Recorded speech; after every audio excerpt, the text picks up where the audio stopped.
Today, Judge Liman issued his ruling on the motion for summary judgment and the motion for judgment on the pleadings in the Blake Lively versus Justin Baldoni case. Judge Liman gutted Blake Lively's case, leaving only 3 claims remaining as we head up to the date of trial, and only 3 defendants still remain.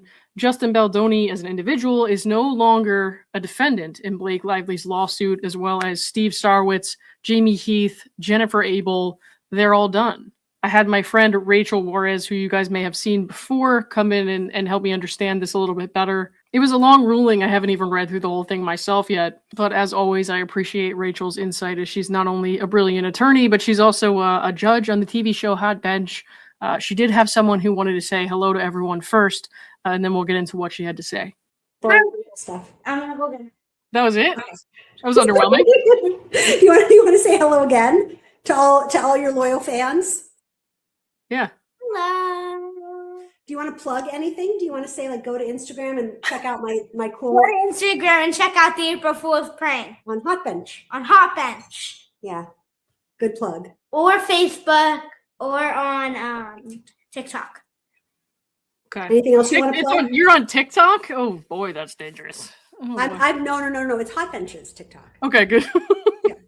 It's Hot Bench's Why TikTok. is it dangerous? I don't even have a TikTok. I don't even have TikTok on my phone. Wait, Mom. People on TikTok are scary. Yes, it's recording. Mm-hmm. I have a really good angle on this whole thing because everyone's going to say this is a technical dismissal, and it's not. Okay, well, okay. Talk to me about that. What do you mean it's not a technical dismissal? Okay, so it appears that people are saying, like, that this is just a dismissal on technical grounds, right? That it's like a dismissal just on technical grounds, like she's not an employee, she's, things like that. That's somehow a legal technicality.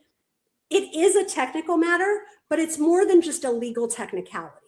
It's more than just, they didn't check box 67A on some piece of paper and therefore it's dismissed.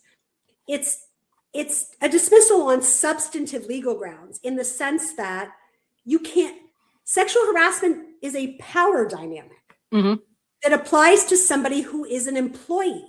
It doesn't apply to somebody who has financial independence, who has control, who, you know what I mean? That's the reason that sexual harassment in the way that it's defined does not apply to the owner of a company who supervises other people.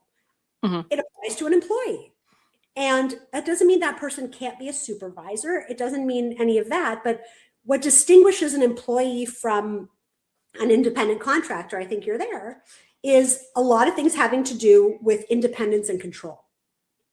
And the way that the law is structured, the sexual harassment statutes that we're dealing with apply to employees because by definition, legally, employees do not have power, control, financial independence, the ability to, direct what is happening to them or what work they're doing. And so it's not just, this is a hyper technicality. It's also, this relationship doesn't even meet the basic threshold to constitute sexual harassment. Sure. I mean, this PGA letter seemed to really screw her a lot. Oh, it totally did. It totally did. And it was almost kind of like a ha ha ha. You submitted the smoking gun against you. Well, she did. I mean, I don't know if you ever read the PGA letter, but it's like the most self-aggrandizing crap I've ever read. I was like, you didn't do half of this. But okay. But it's funny. Even when I read it and I was like, this is ridiculous. But even I wasn't necessarily thinking in the context of sexual harassment, this is going to sink her claim as an employee. I wasn't even connecting the two necessarily. It did obviously show, which is what I've always said from the beginning, the reason that none of this is sexual harassment to me is because the power dynamic is completely the opposite of what sexual harassment usually is, right? It's the person who controls the future of the harassee. The harasser controls the future of the harassee and subjects them to harassment because if they can't do anything about it. She held all the power in this relationship. Right. She was the one holding him hostage.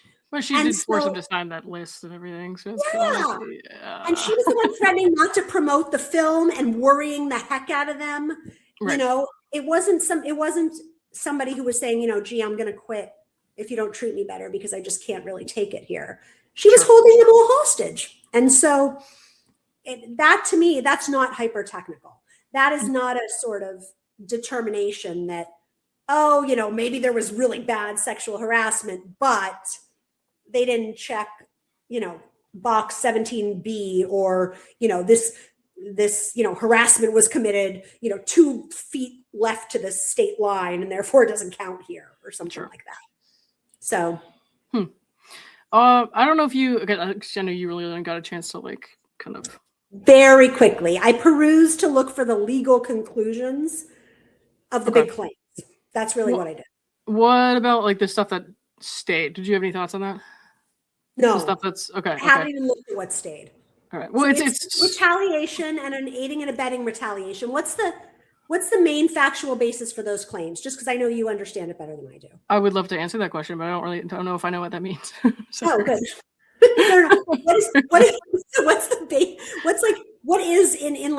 What's the retaliation claim that she exerted her rights and then was retaliated against? That she reported her concerns regarding this alleged sexual harassment, and they retaliated against her with this smear campaign based upon that report for the act of reporting, which I think is getting confusing to a lot of people, because they're saying he threw out the sexual harassment claim. How do you not throw out the retaliation claim? But it seems like even if there's no, you don't have to have a valid claim. That makes sense to me. It's just the act of reporting. That's yes. Okay. Yeah, you can report a claim. It could be an invalid claim, but you could still be retaliated against for reporting an invalid claim.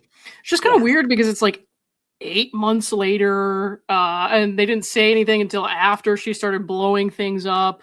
Threatening Sony not to show up at the premiere, that kind of thing. When he was being he started getting poked at in the press, and that's when they brought in the crisis people. It was right after the premiere where they banished him to the basement, and all these rumors are going around. So I don't really know how that's going to play out for her in front of a jury. But and it actually, even as you're explaining it, it makes sense to me that would be a claim that survived dismissal and even summary judgment, because you're really talking about a claim that sounds bad, but there's some arguable basis for it. It's not dismissible on the pleadings. Okay. Somebody's going to have to say this is bullshit, right? But that requires an evaluation of the facts and of, of the validity of the claim.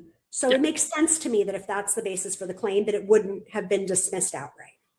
So if she wanted to appeal this ruling, would she have to do that before trial?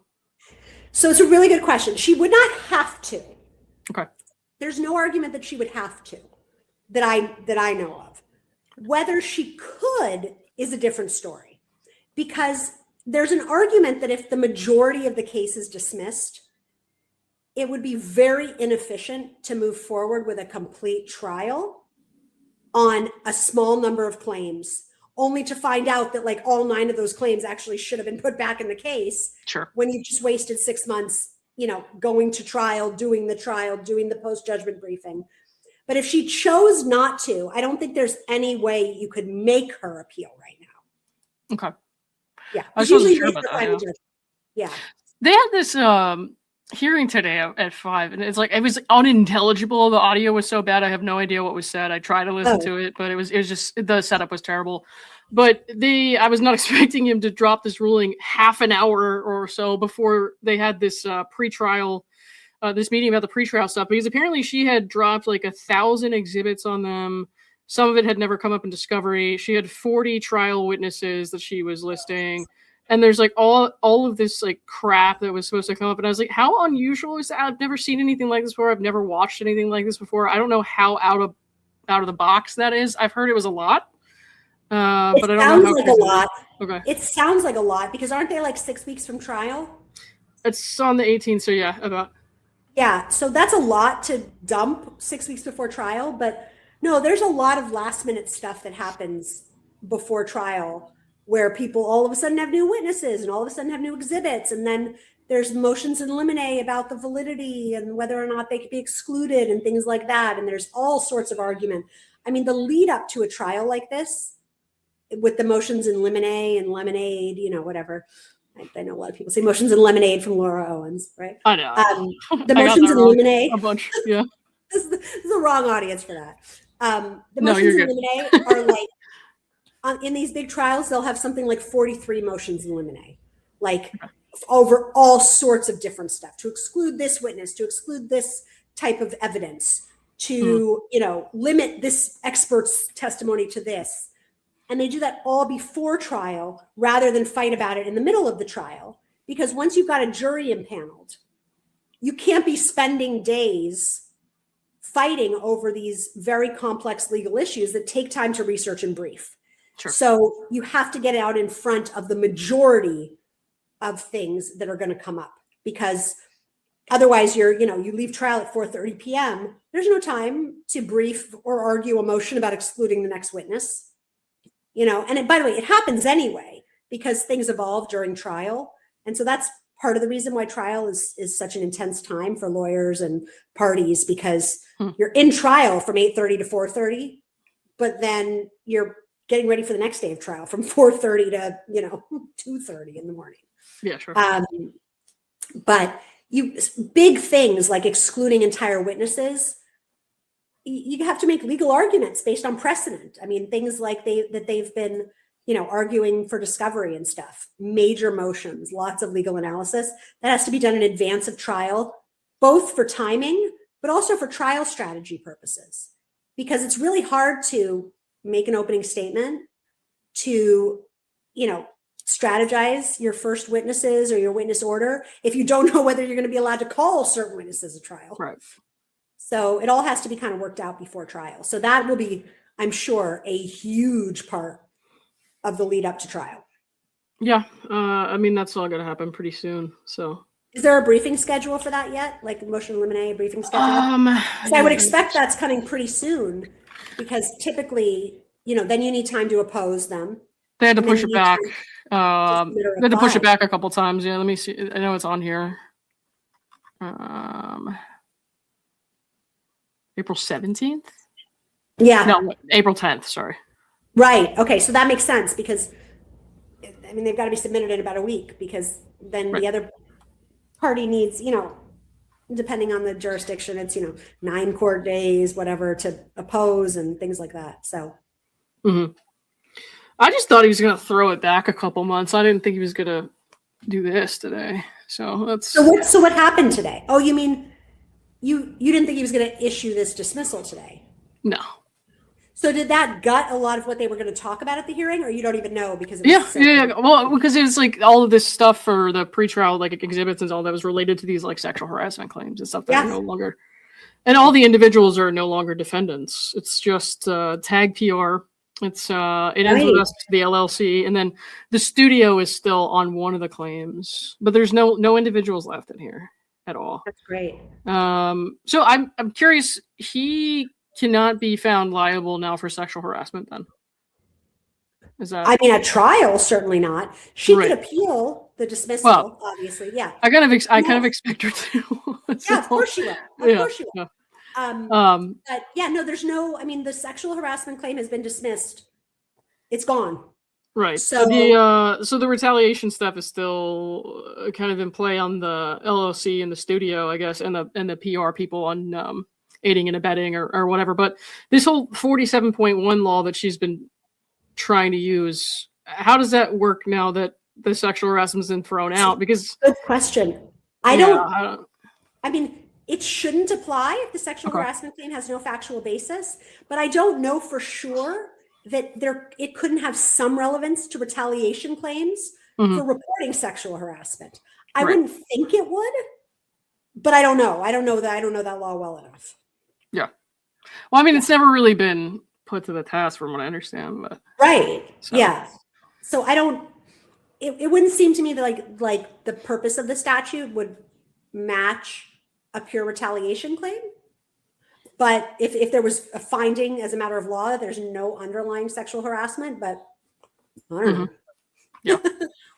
I think this is a big victory for Baldoni. This is obviously, I would not have expected this from what I've seen happening in the case along the way. You've been following it far more closely than I have, but were people kind of expecting a huge summary judgment or dismissal before trial? Yeah.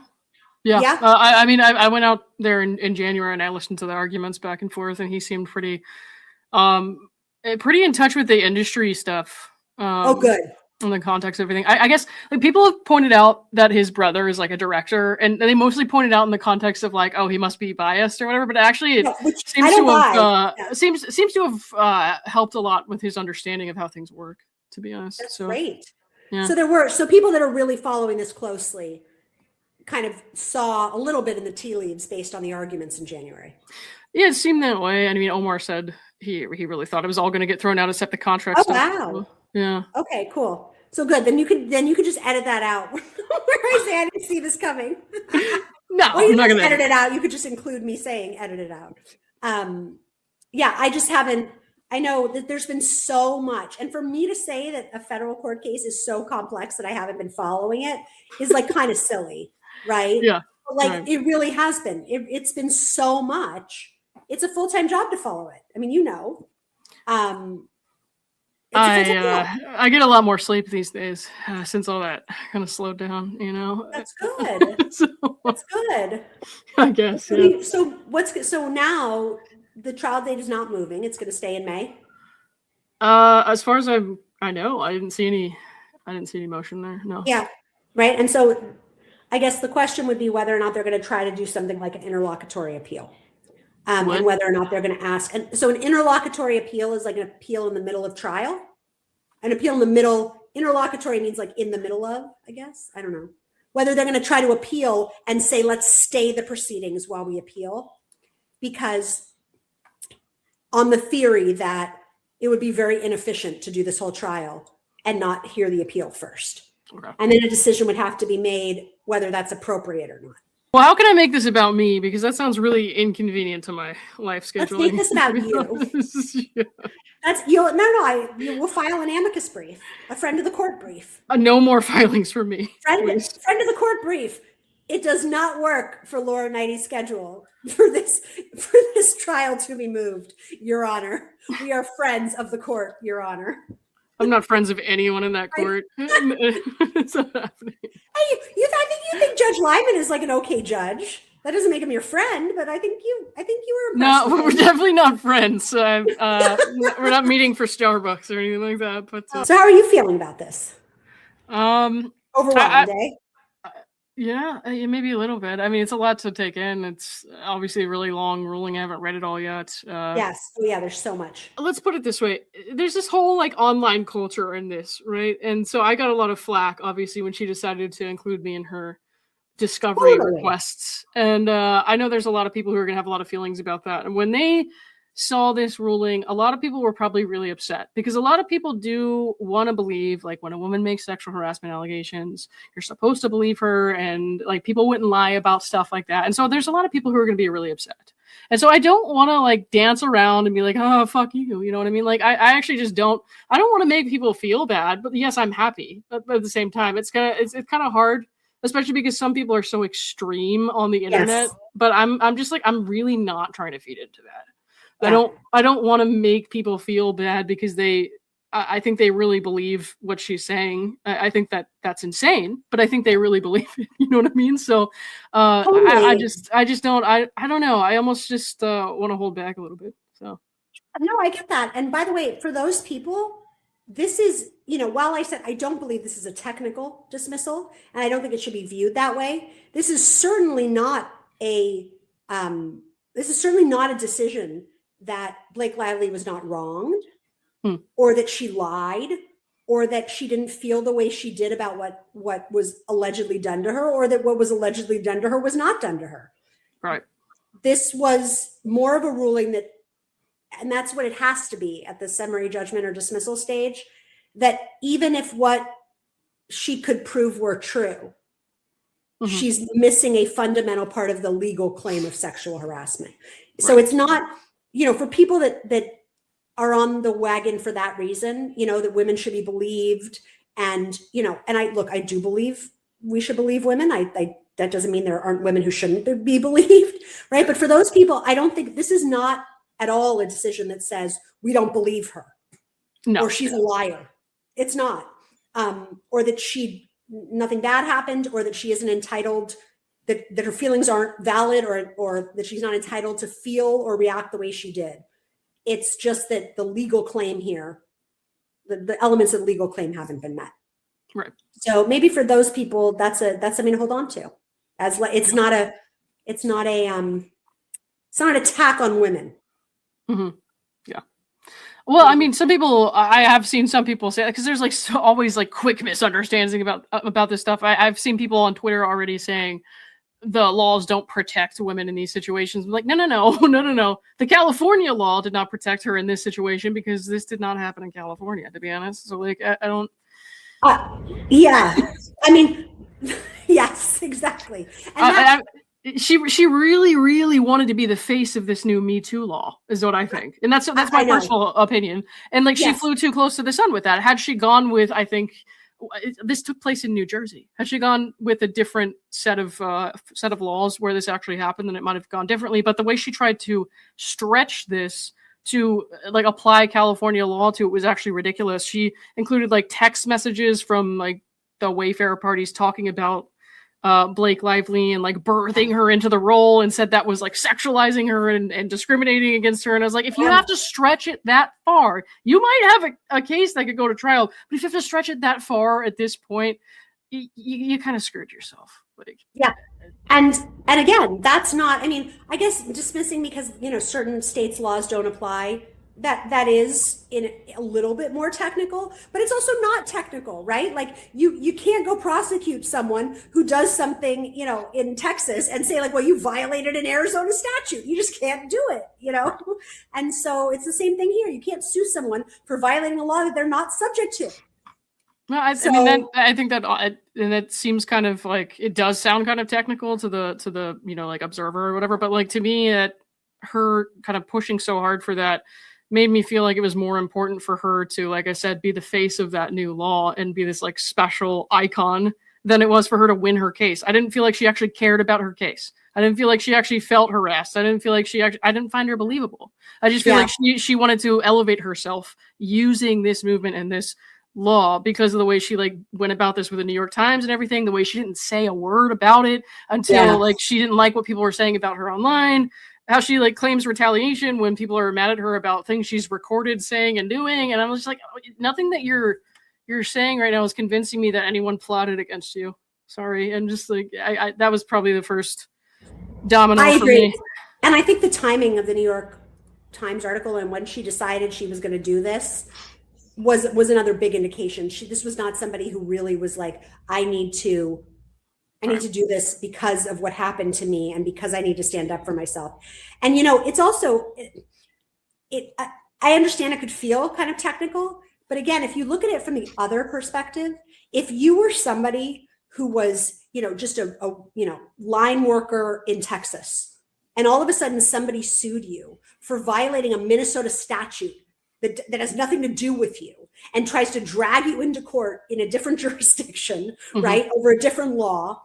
And for somebody who doesn't have the means of Justin Baldoni, we don't really talk about the burden to him, or the burden to Wayfarer the way we would. But if you were just a little guy and you were being, people would talk about how offensive and abusive that was, like, oh my gosh, you're trying to subject this person because they sent a text message to somebody at a certain time, like to a law that doesn't apply to anything that they're doing here. And that would be viewed horrifically as an abuse of the system.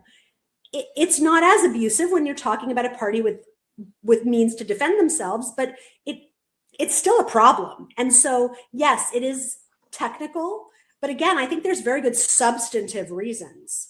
It is, I really don't view this as oh God, she obviously is right, but there's this little tiny technicality out there, and boy, isn't he lucky that, yeah. I mean, I guess I say that because in the little bit of sort of looking around that I did before we talked, I saw a little bit of like hyper technical dismissal, like claims dismissed for, on technicalities. And it's like, I hope that that's not the takeaway message, because I don't think that's an accurate portrayal of what happened. I mean, it is kind of how they're going to frame it, unfortunately. And you can see the big difference in how that's being treated than the Wayfarer dismissal, because nobody in the mainstream media is ever going to talk about technicalities and what's covered by the law and what's not, and in those kinds of articles when it comes to the, you know, non-Blake Lively side of things. It's just kind of, she definitely has a hold over things that way. I think that's largely because of WME and how much power WME and their clients have in the industry. That doesn't sound wrong at all. Yeah. Yeah. So, but yeah, I mean, I expect to see a lot of that. I'm not going to read it though, so it doesn't matter. No, and that's a little bit of what we can do here, right? Is for better or worse, no matter which side you're on. I have not talked about this case a lot. I don't have super strong feelings about either of them, right? Mm-hmm. I have a feeling, you know, I've read the complaints very thoroughly. I did a lot at the very beginning. I had opinions on the case and the validity of the claims, but I'm not really married to one side or the other, or feel very strongly even. And I still think that people that are looking to really understand and really evaluate this case, as opposed to just confirm their own opinions, should hear somebody say, us, that I think legally this really isn't just a technical dismissal. There's the technicalities are also substantive here, particularly as it relates to the sexual harassment claims, because of the power, you know, the power dynamics and the control aspect. I mean, that's what sexual harassment is. It's power. It's not even about sex. It's about power and control. And when the relationship between the parties is not one where power and control is exerted, that's substantive. You know, and that tells you that this is not it could be an inappropriate guy claim. It could be a, you made me feel icky claim. It could be now I'm not saying that any of those would be good claims, but it might meet the basic threshold of a jury deciding, if there were such a claim, you know, did he act, you know, in a way that wasn't the nicest or the most polite, or did he make her feel uncomfortable? Sure. But that's very different than sexual harassment. Because the basic fact of the power dynamic does not exist, the court found. Mm-hmm. Okay. Yeah, I mean, that makes sense. So good. All right. That's all I got for now, guys. I will be going through some more of this with Omar, the Tilted Lawyer, probably tonight around midnight Eastern. So thanks for watching. Don't forget to hit the like button for me. It helps me out a lot. And I'll see you all soon.